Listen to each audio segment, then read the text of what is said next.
একদমই uncommon but authentic একটি recipe নিয়ে আজকে হাজির হয়ে গেছি। আমার মনে হয় এই রেসিপিটি আপনারা অনেকেই হয়তো ট্রাই করেননি। রেসিপিটি দেখে কিছু বুঝতে পারছেন কিনা সেটা বলতে পারছি না। রেসিপিটি হচ্ছে মিষ্টি আলু দিয়ে মুগের ডালের একটি রেসিপি। মিষ্টি আলু বলতেই কিন্তু অনেক প্রোটিন সমৃদ্ধ একটি খাবার। এটি যেমন বাচ্চাদের জন্য ভালো তেমন বড়দের জন্য। পুষ্টিগুণে ভরা এই ডাল রেসিপিটি কি করে তৈরি করে নিলাম চলুন দেখে নিই। এখানে প্রথমে আমি 1 কাপ পরিমাণ মুগের ডাল নিয়ে নিয়েছি। এটি এখন আমি শুকনো খোলায় একটু ভেজে নেব। আপনারা চাইলে কিন্তু এটি তেল বা ঘি দিয়েও ভেজে নিতে পারেন, এতে করে টেস্টে আরো ভালো আসে। কিন্তু আমি এটি একদমই শুকনো খোলা একটু ভেজে নেব। এটির কালারটি যখন গোল্ডেন ব্রাউন কালার হয়ে আসবে তখন একটি পাত্রের মধ্যে নামিয়ে নেব।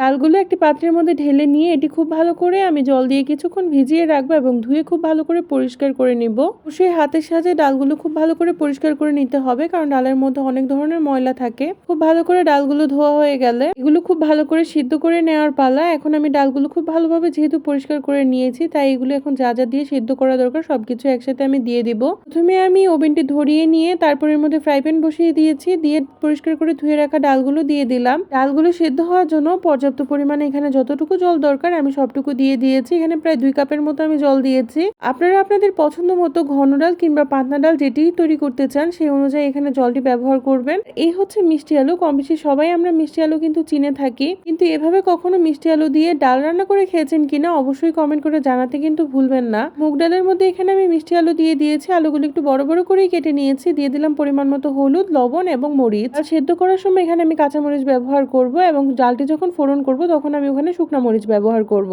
ডালটি কিন্তু অলরেডি খুব ভালোভাবে বলক চলে এসেছে। এটি ঢাকা দিয়ে আমি বেশ ভালো করে সেদ্ধ করে নিব যতক্ষণ পর্যন্ত না এটি গলে যায়। আমার 30 মিনিটের মতো সময় লেগেছে ডালটি সম্পূর্ণভাবে সেদ্ধ হতে। মুগ ডাল এমনিতেই সবসময় আমার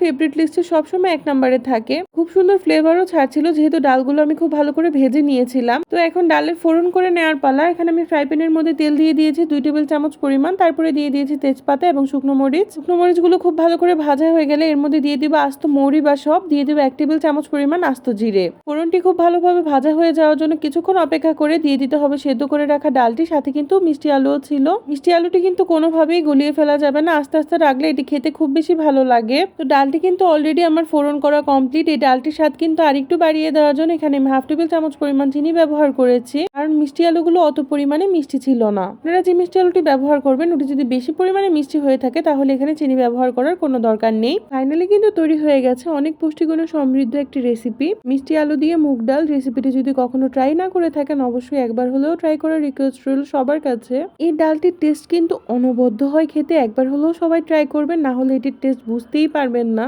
গরম গরম ভাতের সাথে একটা পাঁপড় ভাজা আর একটু ডাল, অসাধারণ কম্বিনেশন কিন্তু। ধন্যবাদ সবাইকে।